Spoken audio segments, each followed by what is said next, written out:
Уявіть собі, ви стоїте на вологому після несподіваного рідкісного дощу подвір'ї в невеликому селі десь в дельті Нілу. У повітрі стоїть густий, майже п'янкий аромат щойно випеченого в стародавній глиняній печі хліба, диму від спалених кукурудзяних стебел та вологої землі. З глибини двору лунають жіночі голоси. Вони співають щось настільки давнє і пронизливе, що від вібруючих звуків мізмару та ритмічних ударів барабана по спині біжать мурахи. Час тут ніби зупиняється. Друзі, привіт! Ви на каналі Свідомі Мандри. Станом на сьогодні Єгипет – це не лише країна стародавніх пірамід чи галасливих мегаполісів. Це живий організм, де обряд – це спосіб дихати. І знаєте що? Цей невидимий зв'язок між людиною і землею разюче нагадує нашу українську обрядову культуру. Ми – дві великі аграрні цивілізації, житниці своїх регіонів, для яких культ землі, хліба і сонця залишив вічний відбиток у підсвідомості. Сьогодні ми зануримося у філософію життя, смерті та любові єгиптян. Щоб зрозуміти єгиптянина, треба зрозуміти його світогляд. Їхнє життя балансує між абсолютною покірністю божественній волі, славнозвісним іншалла та глибоким, майже первісним страхом перед хасад, заздрістю або пристрілю. Нам, українцям, це пояснювати не треба. Ми знаємо, що таке вроке або погане око. В Єгипті вважають, що заздрість здатна матеріалізуватися в руйнівну силу. Раптова хвороба, розлучення чи навіть поломка машини. Все це списують на те, що хтось надмірно захопився або позаздрив. Людей, здатних наврочити, тут обережно називають тими, хто має круглі очі. Від цього немає ліків в аптеці. Потрібні амулети. Золото чи срібло з написом «Аллах», блакитні намистини, що віддзеркалюють зло, або око гора, яке працює ще з часів фараонів. І цей страх пронизує всі інші ритуали, бо під час будь-яких змін у житті людина найвразливіша до темних сил. Перший і найважливіший перехід у житті – це ритуал Себу, від слова «сьомий». Він проходить рівно на 7-й день після народження дитини. Його проводять усі – і мусульмани, і християни-копти. Чому 7-й? Ще давні єгиптяни і сучасна нейробіологія це підтверджує. Вірили, що саме тоді у дитини повноцінно вмикається слух. Це не просто вечірка, це контрольований акустичний хаос. Дитину в білій сукні кладуть у спеціальне решето, раніше його ставили на високий стіл поруч із мідним глечиком для хлопчиків або глиняним для дівчаток. Зараз кладуть просто на підлогу. А далі починається найцікавіше. Бабусі беруть мідні ступки та товкачі і починають щосили бити в них прямо біля дитини. Це такий собі життєвий тренувальний табір, загартовування психіки, щоб дитина не боялася потрясінь, а також спосіб відлякати злих духів. Бабусі при цьому вигукують команди «Завжди слухайся батьків». Потім по всьому будинку розсипають сіль від вироків. Мати 7 разів переступає через решето з малюком і починається процесія зі свічками і піснями.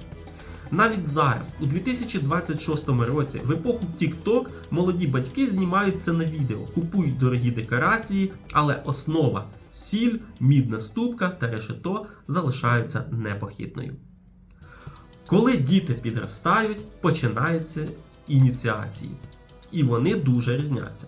Наприклад, серед фелахів, корінних селян долини Нілу, обряд обрізання хлопчиків, хітан, який сягає ще часів 6-ї династії, святкується дуже специфічно. Це виключно жіноча територія. Жоден чоловік, навіть батько, не бере участі у святкуванні. Жінки готують їжу, співають і створюють свій сакральний простір. А от у бедуїнів на Синайському півострові все інакше. Життя в пустелі вимагало від хлопців вміння виживати і шукати воду, а дівчата готувалися до раннього шлюбу. Але світ змінюється. Сучасна соціологія фіксує неймовірне. Зараз бедуїнські дівчата масово йдуть до шкіл. Хлопці часто кидають навчання, а дівчата стають вчительками. Тепер їхня ініціація – це перехід до ролі хранительки знань для всієї громади. Єгипетське весілля – це монументальна подія.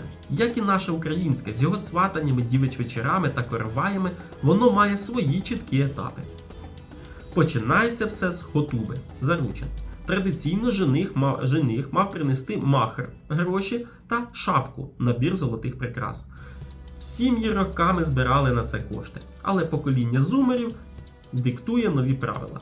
Молодь сьогодні відмовляється від цього фінансового зашморгу на користь символічних подарунків та інтимніших вечірок в еколокаціях.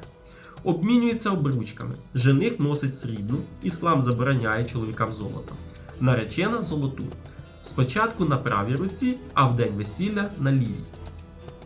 За день до весілля проходить ніч ханин. Це, як наш обряд, розплітання коси.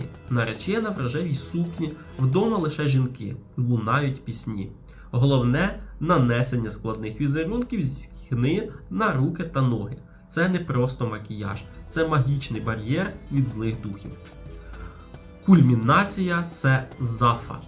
Грандіозна музична процесія. Попереду музиканти з дерев'яними духовними інструментами, мізмаром.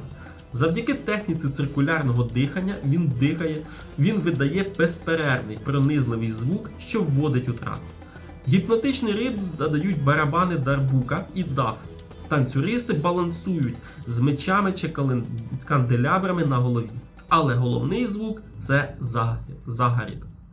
Високе, гучне улюлюкування жінок. Це чистий, недистильований звук радості. Сьогодні традиційна зафа часто перетікає в сучасну дискотеку під махраганат, вуличну електронну музику, яку обожнює молодь. Закінчується все розрізанням торта і розпиванням шарбату, солодкого напою на знак солодкого майбутнього. Для аграрних націй, як наша або єгипетська, весна – це святе. Якщо ми маємо Великдень з годівками, то єгиптяни мають Шам-ель-Несім. Воно припадає в цьому році на 13 квітня і святкується з 2700 року до нашої ери. Вдихання бризу. Так воно перекладається. Свято абсолютно світське. Його відзначають і мусульмани, і християни. Єгиптяни виходять на гігантські пікніки, катаються нілом на човнах-фелюхах і фарбують яйця. Так, у них є свої писанки. Вони пишуть на шкарлупі побажання і вішають їх на дерева, щоб перші промені сонця здійснили мрії. Але головна страва – фесіх. Це ферментована, висушена на сонці кефаль. Запах такий, що непідготовленим краще не нюхати. Готувати її небезпечно через ризик ботулізму, тому купують лише у перевірених майстрів.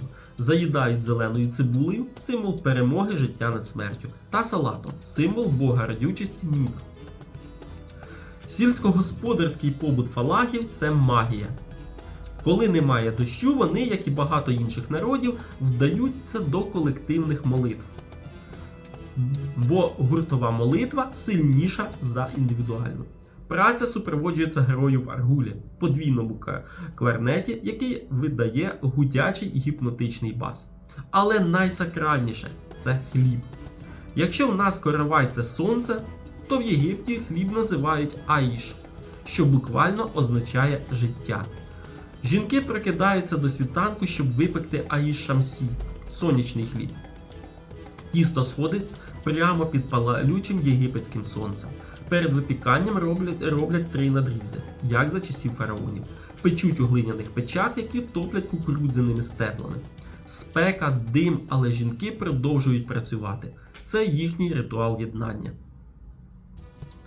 А тепер про наймістичніше. Коли медицина безсила, депресії, безпліддя, єгиптяни звертаються до ритуалу. Зар. Це трансовий обряд зцілення родом з Ефіопії. На відміну від нашого екзорцизму, духа тут не виганяють, а намагаються задобрити. Це справжнє перенасичення чуттів, густий дим пахощів, заклинання. Жриці б'ють залізними паличками по барабанах, а музиканти використовують магуру – шкіряний пояс із сотнями висушених козячих копит, що створює гіпнотичний брязкіт. Кожен дух вимагає свого. Червоний султан вимагає червоних свічок і червоного півня. Інші духи можуть змусити людину їсти сирі баранячі яєчка або тримати палаючий папір. Під музику хвора входить у транс, несамовито танцює, іноді втрачаючи свідомість. Відбувається катарсис. Сьогодні це стає схожим на фольклорний перформанс, але нагадує наше карпатське мольфарство чи виливання воску. І нарешті, ставлення до смерті. Воно тут дуже швидке. Похорон проходить за 24 години. Тіло загортають у білий кафан без швів, що символізує абсолютну рівність перед Богом. Жінки виражають скорботу тим самим загарітом, улюблюкуванням, що й на весіллях, але тут воно просякнуте болем. Але найдивовижніше місце – місто мертвих – Аль-Арафа, в центрі Каїра. Це гігантський некрополь, де живуть живі люди. Розкішні мавзолеї стоять пліч-опліч із житловими будинками. Діти граються між могилами.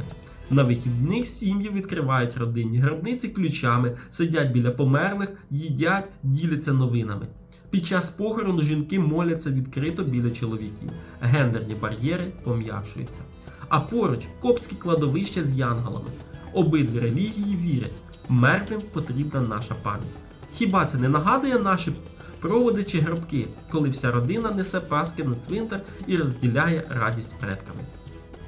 Кожен ритуал в Єгипті, від гуркоту ступок біля немовляти до тихої білизни кафану – це ствердження життя.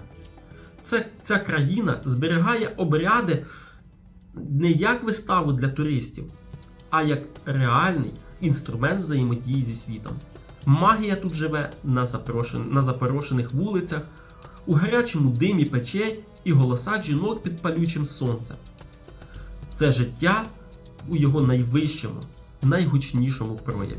З вами були Свідомі Мандри. Якщо вам сподобалось це занурення у справжній Єгипет, обов'язково ставте лайк, підписуйтесь на канал та пишіть у коментарях, який з ритуалів вразив вас найбільше. До нових зустрічей!